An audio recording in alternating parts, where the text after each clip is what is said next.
thanks a lot, everybody, for being here, and thanks especially to you, Maria. Well, I will introduce a bit María González Sanchís. She's a postdoctoral researcher and an adjunct lecturer at the Technical University of Valencia at the Hydraulic and Environmental Engineering department. She graduated in forestry engineering in 2005. And then in 2012, she obtained her PhD at the Technical University of Valencia. And her PhD focused on understanding the flooding and morphologic dynamics of floodplains within the frame of ecological restoration and to inform management plans. And her work, you can correct me. No. Her work is mainly about fundamental and applied research on forest management, eco-hydrology, and environmental hydraulics, and especially in upper catchment environments and riparian zones to inform goods and services provisioning, conservation, management, and restoration practices. And currently, she's the project manager of Resilient Forests, which she will talk about today. Yeah. I will share screen now.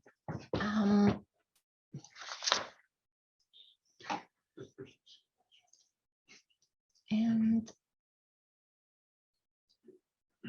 okay, and I will, just put them here. Those from those attending online, you can see the screen, right?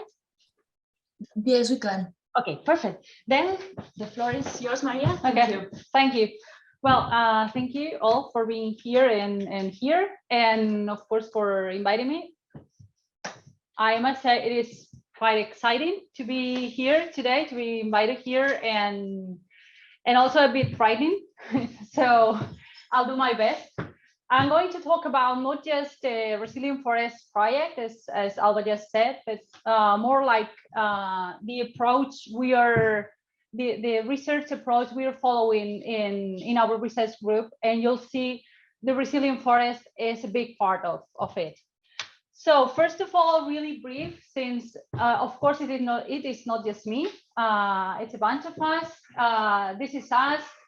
Antonio del Campo is the head of the group. Then we have Antonio Lidón and Cristina, and then we have Antonio Molina, Laura Blanco, Javier, and me. What do? We study forest and water relationships from an experimental point of view, and also from using modeling approaches, process-based models, empirical models, and whatever the numbers give you what you want to hear.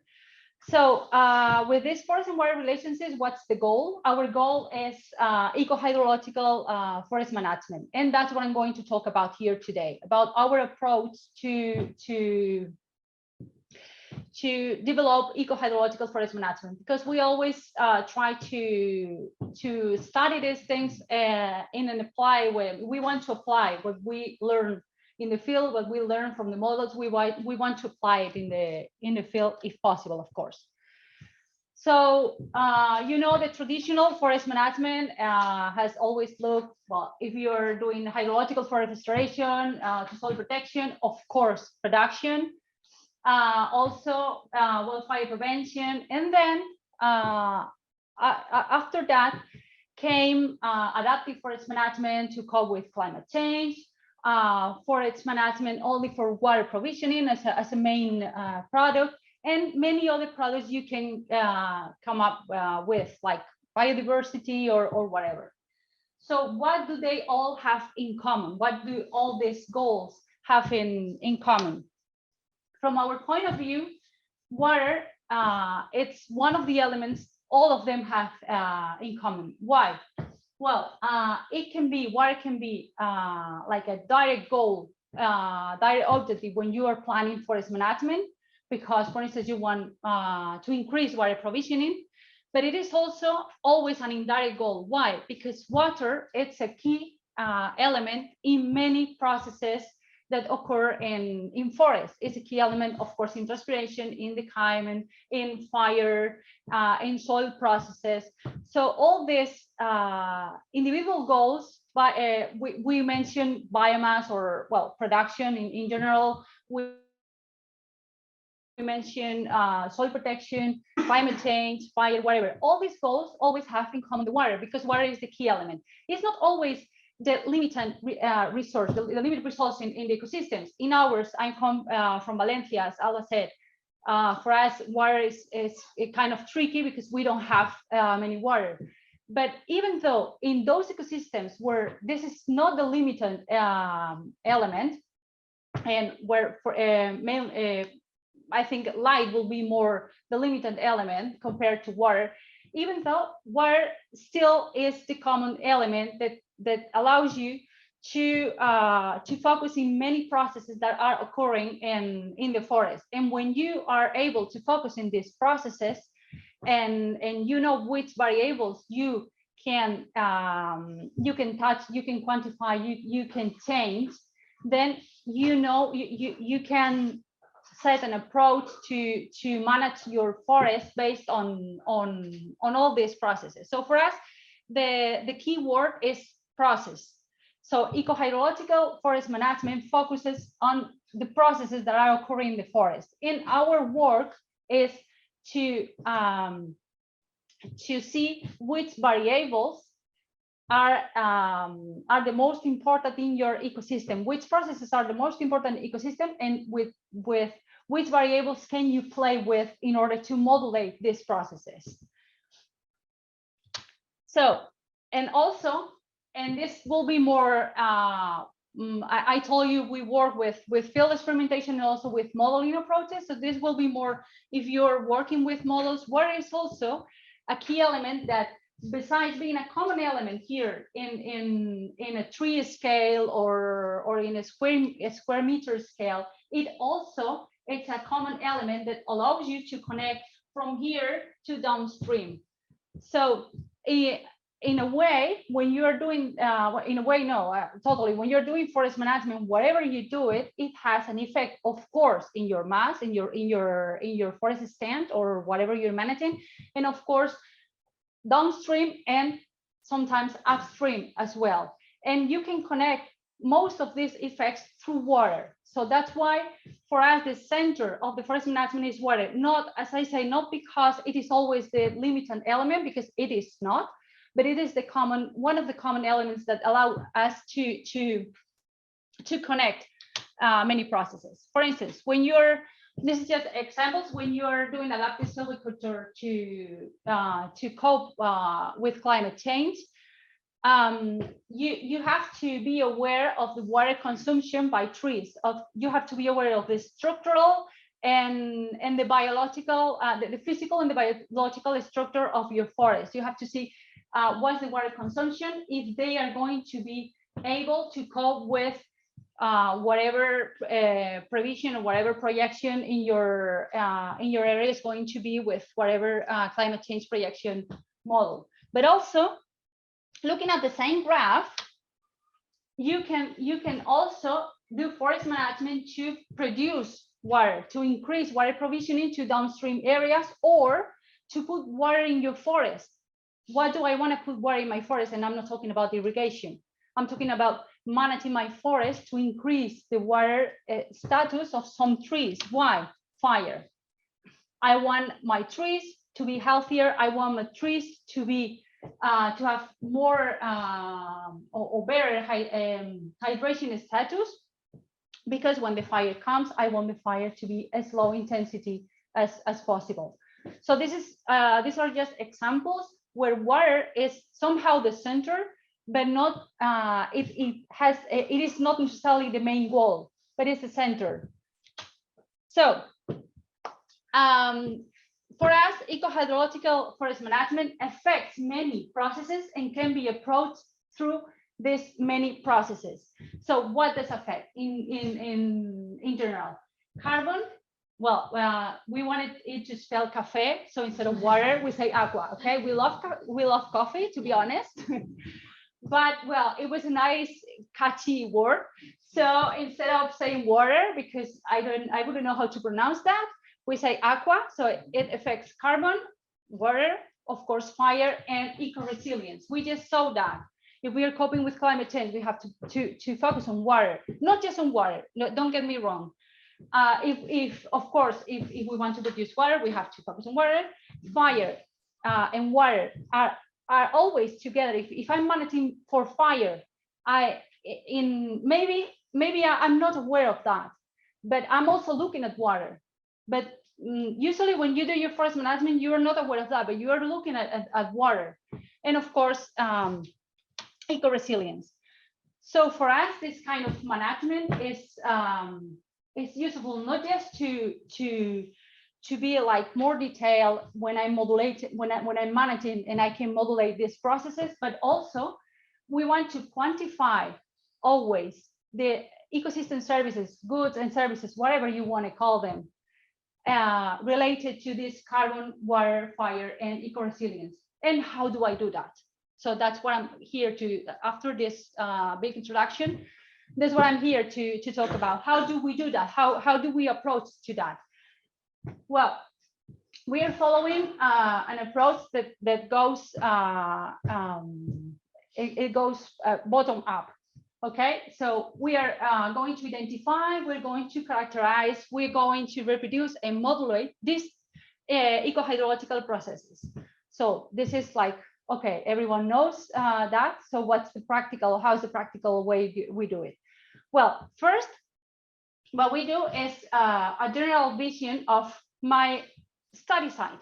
My study site, if I'm talking about planning and management, not just manage one stand, but you know, planning scale, I have to see, okay, is my site, does my site have vocation for being managed for carbon sequestration, for instance, or for water provisioning, or do I have to manage that for soil protection or for fire or whatever? I have to, I mean, I cannot take an area like Catalonia or like Madrid or whatever as big as that, starting with, that's how we approach to that, starting with particular goals, because I don't know if these particular goals will work.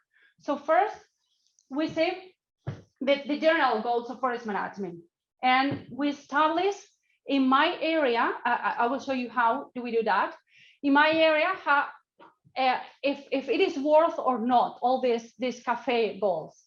Then once I know that, okay, I know I should go, or it will be better to go, for instance, for carbon and water provisioning. Then, okay, now I have my forest stands. Which one will be better?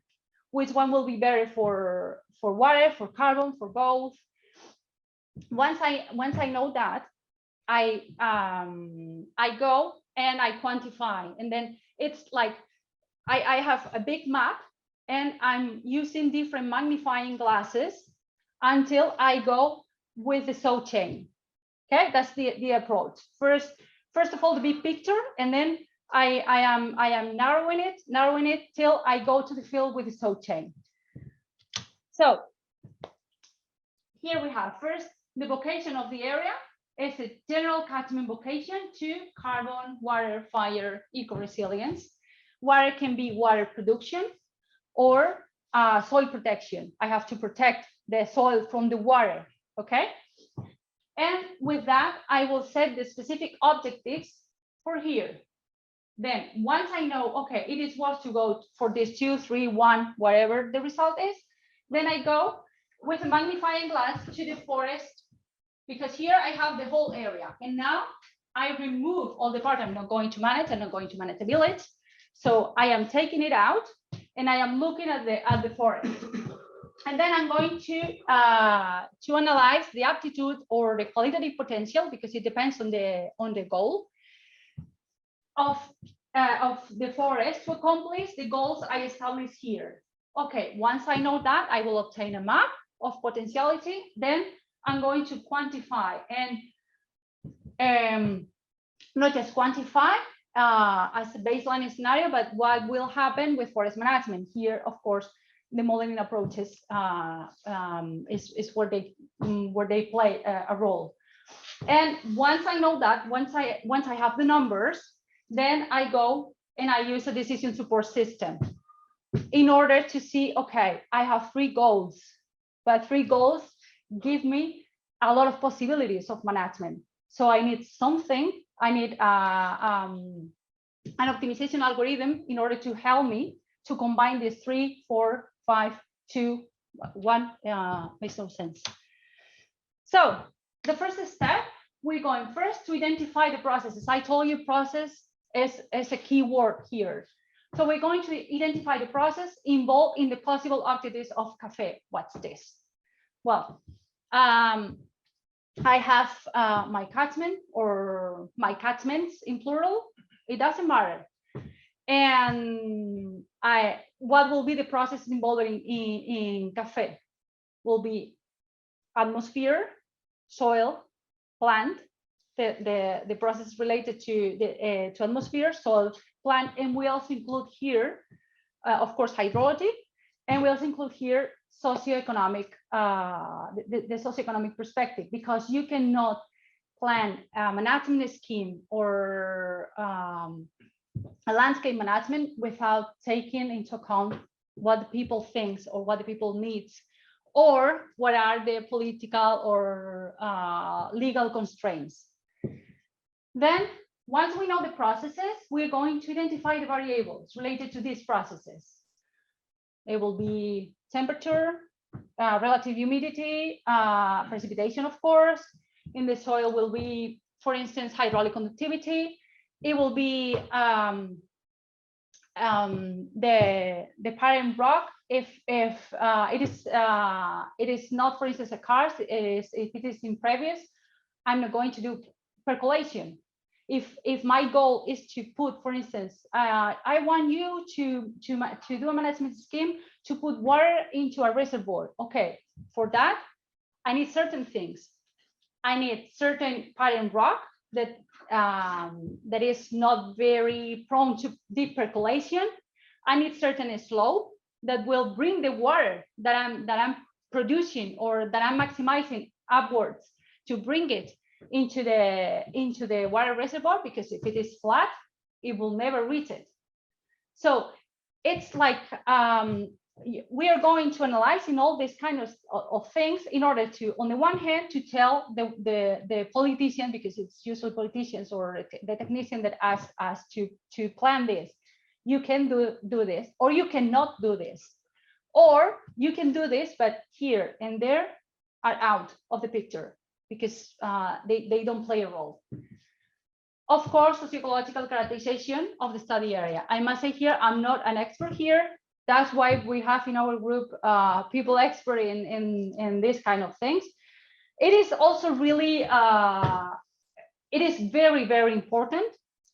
And also you learn a lot when you do this kind of interaction.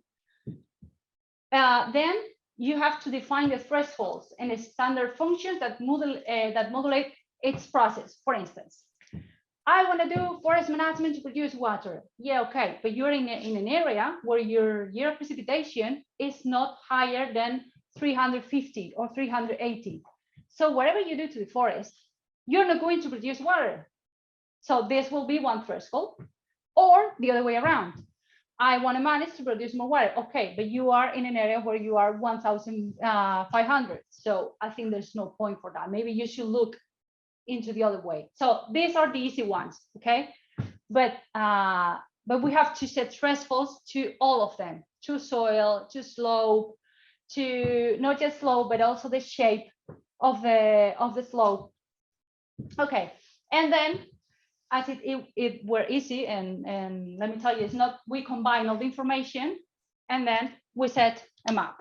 Okay, so long story short, we take atmosphere and the variables that, well, I'm sorry, some of them are in Spanish, sorry, and the variables that we think are related to the processes. It's not only we think are related to the process, we know they are. Sometimes is that you don't have other variables to play with because they do not exist. You don't have the data. I mean, maybe you think, Maria, you're missing there, whatever. Okay, yeah, but we didn't have it. Soil, geology, lithology, hydrogeology, physiography, hydrology, plant, and economy or socioeconomy or whatever you wanna call it. If you are in a protected area, you know you have to take this out of the picture or not. I mean, you have to play with these things. So with that, with all these variables, what we do is choosing, okay, which function is it? Oh, sorry, I blind myself. If I'm managing, for instance, as I tell you, for water provisioning, I will have a range of precipitation where it will be ideal. And out of this range, there's no point. Okay, so that will be the function I will use for water provisioning.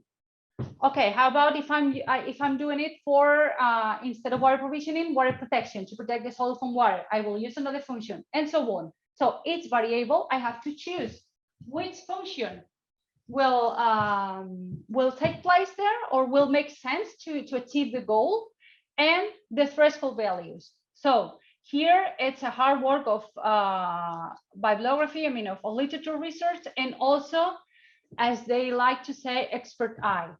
I don't know if we are experts or not, but it's the eye we have.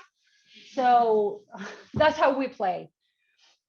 And I put this horrible table just to make you an idea how big it is. It is, I mean, it is not over. It's just a piece of the table.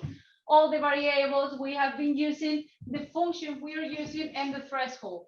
The threshold we set. Sometimes you just don't know the threshold, and then you have to limit it, to remove the variable. Well, so it happens. Most of the times is with the socioeconomic. For instance, here it says if it fits in the landscape or in the politics of the area. Who knows? Sometimes, I mean, sometimes you don't know. Sometimes you think you know and then you don't. So setting thresholds there is kind of tricky. Okay, we have that. And then when we combine all the information, what do we have here? We have here, for instance, if we were for water production, then we know for water production, it's part of the matrix, the atmosphere, socioecology, hydrology, plant, and soil.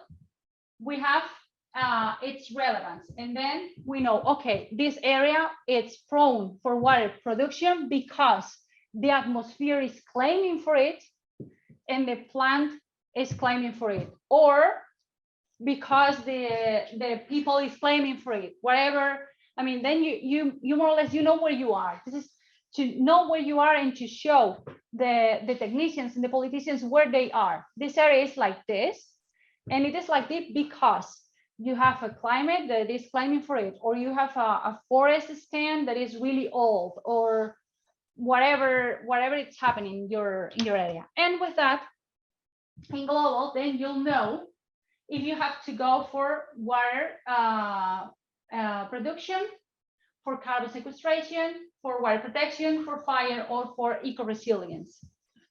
Then you'll know. We say if it is higher than 0.5, it is prone to go for this goal. If it is lower than 0.5, okay, it's not like it is forbidden or anything, but this area doesn't have this vocation, doesn't have this it is not claiming for that. So then you do a first analysis. Okay, it is kind of it is hard work, but it's not the same as running a model or models in plural for a big area. It is easier, and you give the technicians or the politicians an information they can easily or more easily understand. It's not easy, but sometimes, but when you do the color map, it is easier to explain why. And you go backwards and you explain why, which one of the pillars is asking for that, or which ones are asking for that or are not. Okay, we know the vocation, now the potential. So now we're taking a magnifying glass. Now we're going, remember, this was the area, and in the last map, all this has color. And now I remove all this because now I'm sticking just with the forest, because that's what I'm going to do. I'm going to manage the forest. I'm not going to manage field crops or anything. In this example, maybe in another example, you can add that too. So I'm removing that and I'm putting the magnifying glass into into the forest stand. In this case, mostly was Pinus sylvestris and Quercus pyrenaica.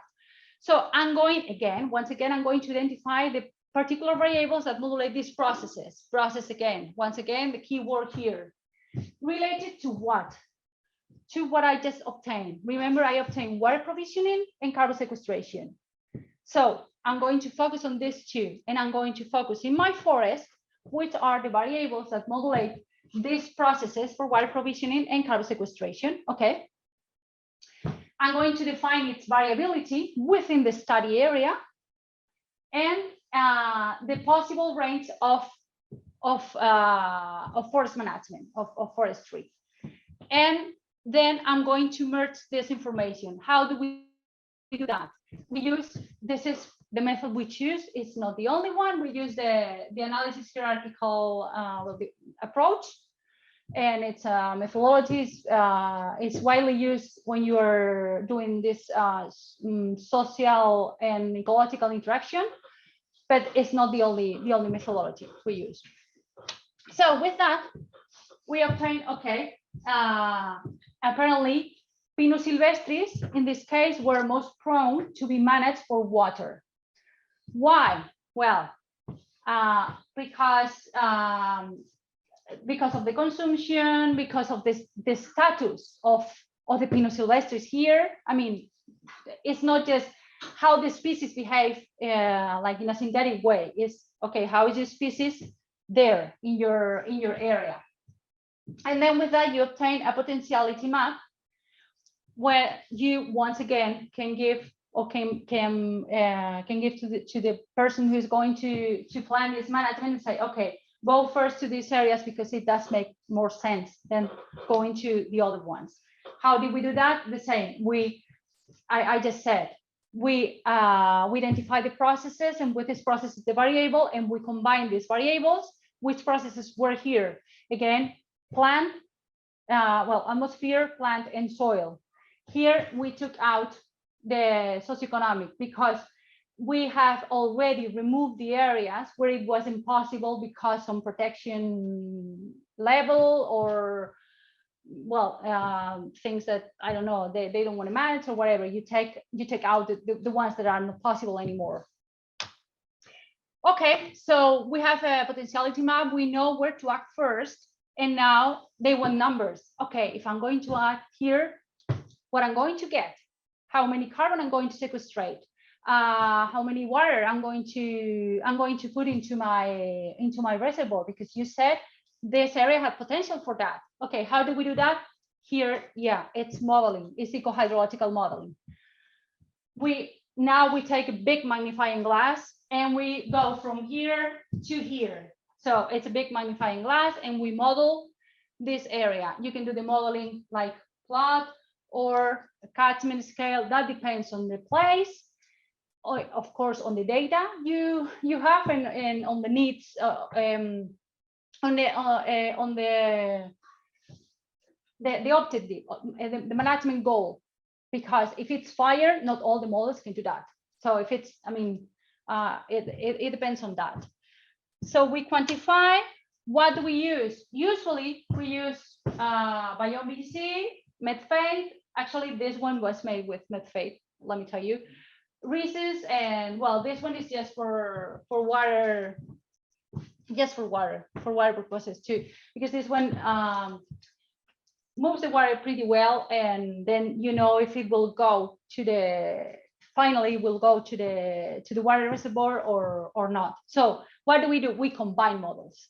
We don't stick with one model. No model is perfect. That's the thing. But for me, the wise thing is combining the best of them. So one thing I do with one, another thing with the other one, and then I try to combine. So that's the combination here. It doesn't mean that the next one will be the same combination. It depends on the site. So what did we give to them? Okay, we have the current scenario, the water consumption, and the carbon sequestration, and we propose different management. That's like, okay, at first, that's what you more or less will obtain. But here, I'm just doing, the typical thing, 20%, 40%, 60% of thinning, but sometimes they want something like that consider both goals at the same time, and what happens between 20 and 40. So they want something closer to reality. I'm using quotes because it's modeling, so it's reality, but okay. How do we put the reality? This always, that's a mantra for us. Always field measurements. If you cannot set an experimental plot, well, you have to go to the field. I have a hard time when I'm modeling something that I've never been in. It's really difficult for me. I need to be there. I need to see what's going on. I don't know. I need to touch the soil. Even though if I cannot set my probes there or whatever I can set there. So if we set experimental plots.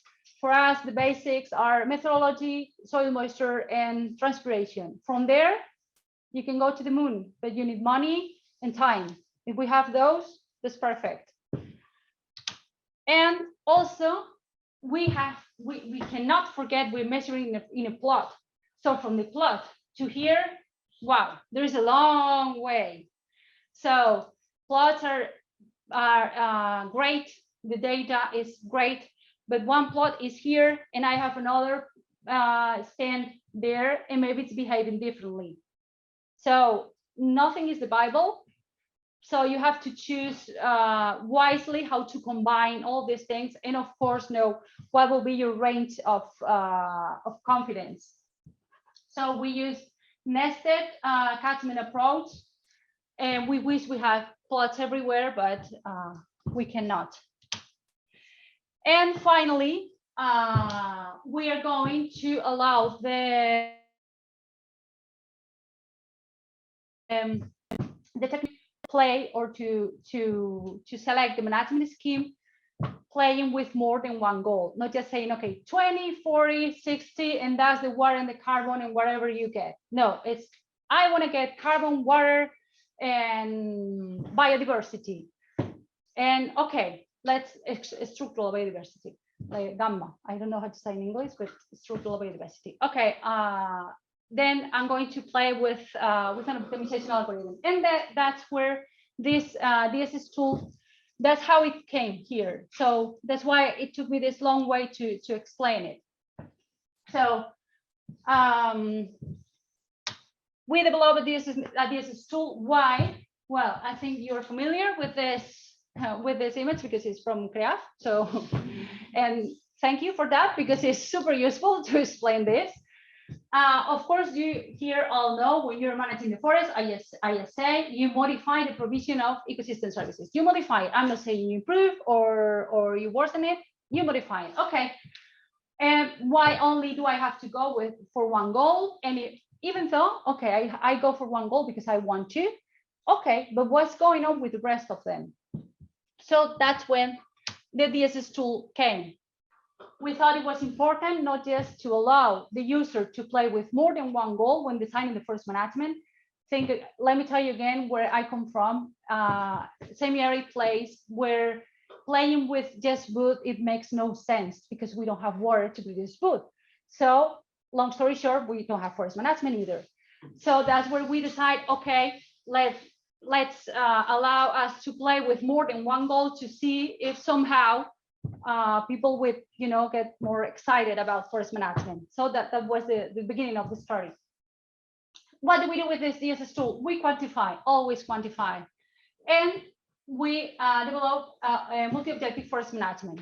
Which ones are the goals? Biomass production, biomass in a broad sense. It could be biomass for pellets, it could be wood, it could be cork, whatever the model can give you. That's the trick. Water, it could be percolation, stream flow, water into the soil, fire risk, carbon sequestration, soil and plant, climate resilience, structural biodiversity, and other goals that are coming later because the DSS tool is finished, but it's always under improvement. Okay, so what's the potential of the tool? Quantifying, I already said that, with and without forest management, and for planning and designing this forest management scheme. So when we are talking about forest management in this particular DSS tool, what are we talking about? It can answer the questions: how much are you going to cut? How intense is going to be your thinning?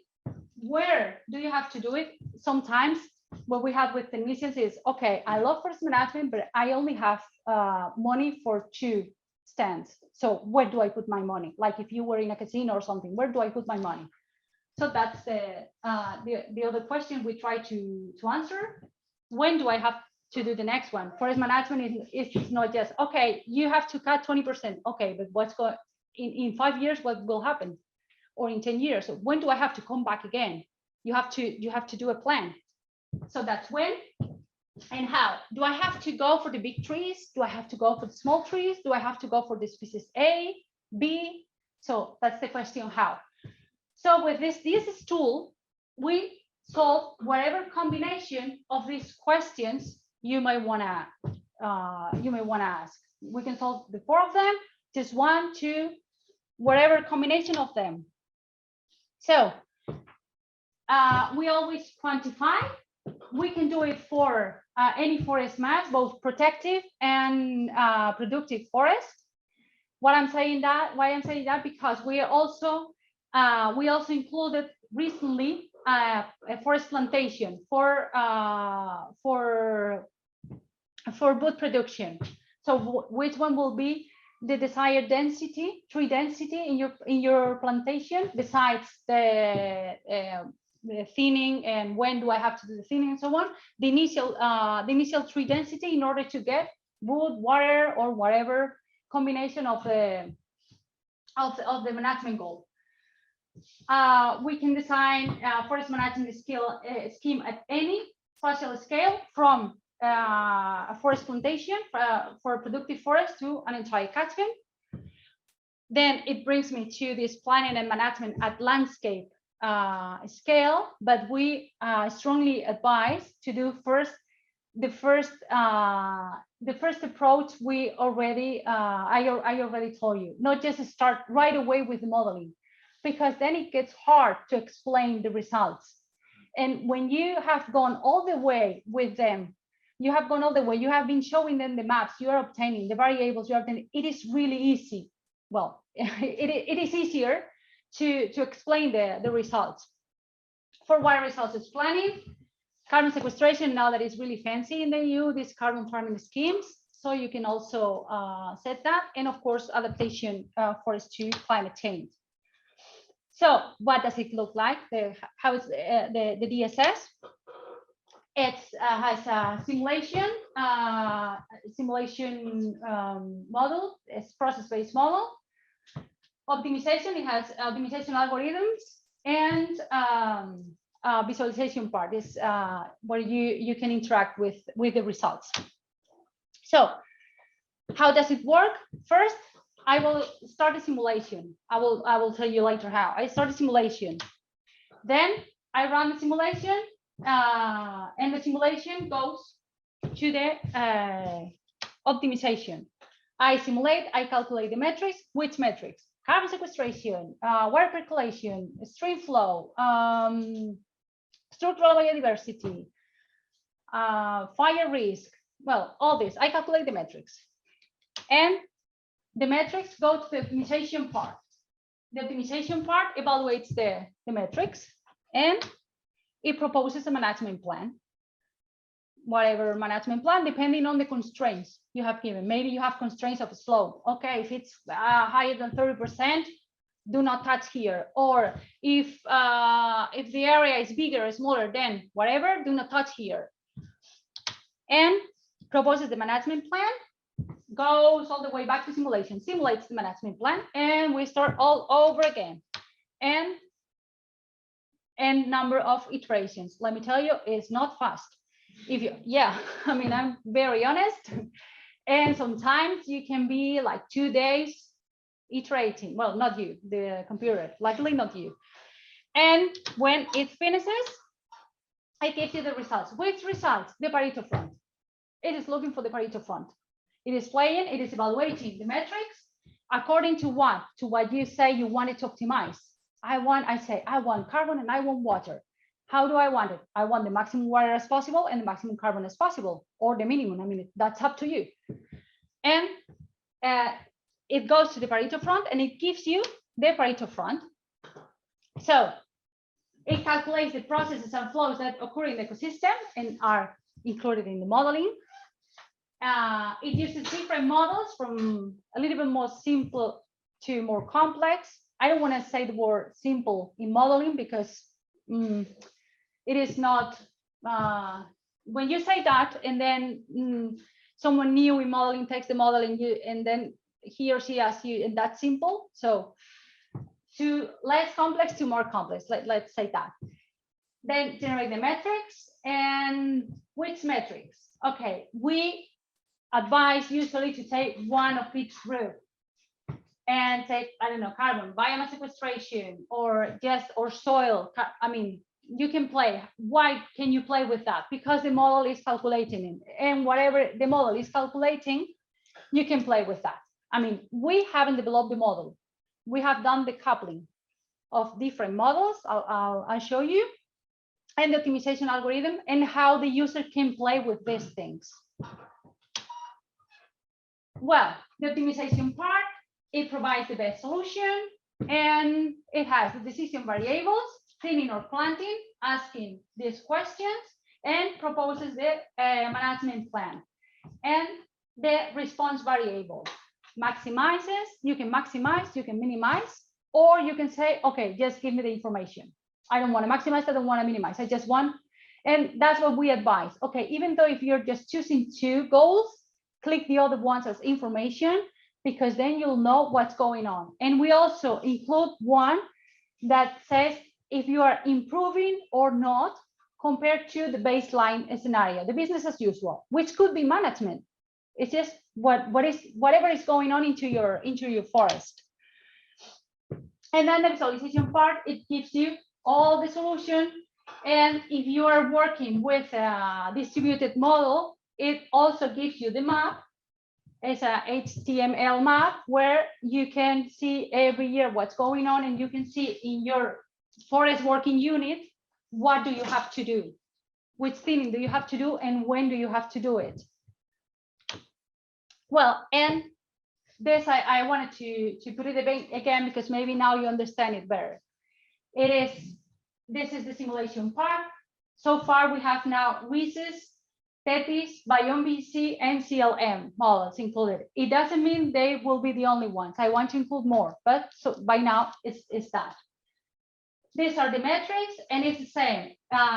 We want to include more metrics. And in the optimization part, we have like to choose between, I think it's 4 optimization algorithms. But here I have to be honest once again, I always choose the same. So if someone is really into optimization algorithms and so on, maybe we'll find it interesting to play with the rest. For me, I have enough in my plate with this part. So, and here, I mean, it goes 2 ways and until it reaches the Pareto front. Once it reaches the Pareto front, it gives you the results. And here are the constraints, as I told you, slope and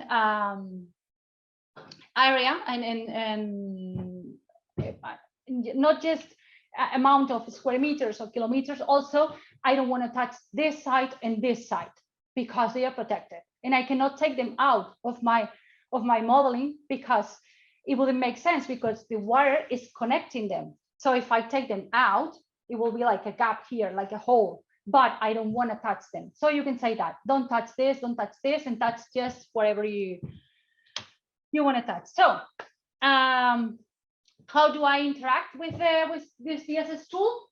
It's a web interface. We try to do it friendly, but well, maybe you have better friends than that. That's what we came up with. We are improving it. So we are open for suggestions. We are always open for improvement. So please give us feedback. It's packed in a Docker. So everything is in a Docker. You just have to install Docker into your computer. Works in Unix, Mac, and Windows because it's in a Docker. So you install Docker and you're ready to go. Of course, there is a manual how to do every step. Download Docker, install Docker, download the DSS. There is the link. It is already available for everyone. It is for free. And you just run this command, and then you go to your browser of internet, whatever you use. You write localhost 5000. There you go. Then you have the DSS tool. What are more or less the steps? The user needs to know how you want to work. I mean, know what do you want to answer. You have to know if you want to work in a distributed way, you want to work in a whole catchment in a distributed way, or you want to work just in your forest plantation. Why? Because then we'll say, okay, you have to choose this model or this other model. Then there's the configuration of the DSS where you will choose the model, and you have to know which answer do you want to, which questions do you want to answer. Of course, I'm not going to tell you. And the metrics you want to optimize, and I mean, that's up to you. You select all that. Then you run, and then you view the results. So here is where you can find the DSS tool. And in January, we are going to do a training session. It's not for free, but it's €7 because we couldn't put it for free for the university thing, but it's €7. So I know it's not for free, but we'll pay the coffee. So it will be, so far, it will be for free. And the inscription it's open to everyone who wants to come. Everyone is welcome. And we will be really glad if some of you are interested. So practical example, we have done stories in Spanish, productive forest and protected forest. This is Basque country, and this is Valencia, the semi-arid place I told you, where the trees are more like bushes, more than trees. So, I mean, since we are working with process-based model, that's one of the things of the DSS tool. We can do both because they are process-based models, so they are supposed to be able to reproduce these two different, not just climatic areas or geographic areas, but also different management goals. This one wants to produce wood, of course, but also water. Let me tell you this, we set here an experimental plot because they were worried about the water. We should be, but they are. So here I have a video. I don't know if we have time because I don't know what time is it. And I don't know if it, yeah. Well, here is where you can see you put the local host, and I mean, that's why I tell you it's friendly, but you've had better friends. I know that. But well, that's what we came out with. I'm going to, well, here is where you configure what you are going to use. Here, it is a productive forest monospecific, just a forest stand. So it doesn't make sense to choose a distributed model. It makes much more sense to use just a plot model, a square meter model. And it's monospecific, so biome is just ideal for that. You don't need complicated forest structures or anything. Here is where you choose the variables. If you want to optimize, minimize, or information, it also tells you which model is best for this variable. And then you run it and you wait. You wait for the results, and I'm going to go faster here because we don't want to see that. We want to see the results, but I don't know if it's, no, probably it's not here. How do I go? Like this. Okay, here are the results. Once it finishes, it gives you this. This, it's also in an ASCII file. It also gives you an ASCII file you can play with wherever you want. We just include this way of seeing it because, as you can see, I'm going to do it faster. You can filtrate. You can you can hear now he's playing with, okay, you don't see it from there, but these are all the goods and services. So among all the variables, the Pareto from, for maybe someone doesn't know about it or doesn't remember, it gives you, it is supposed to be, all the solutions are supposed to be equally better among each other. This is the Pareto front. It doesn't mean they are the same. That's the good thing. They are not the same. So all of them are equally better, reaching the goals you have told the DSS tool you want to optimize. But among them, there are differences. So here is where you filter, you say, okay, I know they are equally better, but what I'm going to sell is wood. So don't talk to me about water or anything. So among all the equally good variables, I'm going to choose the ones that give me more wood, for instance. Or we have also included a final column that doesn't play a role into optimization, but gives the user, it is easier to choose because we have included the potential cost of the management. So for them, it's like, okay, I'm going to choose the cheapest one because all of them are equally good, but this one is cheaper. So there you go. But that it doesn't play any role in the optimization. It's just for you, once you have reached the Pareto front, then you go with the cost, because then if you translate everything into money, it won't be multi-objective anymore. It will be just euros. Okay, and this is the productive.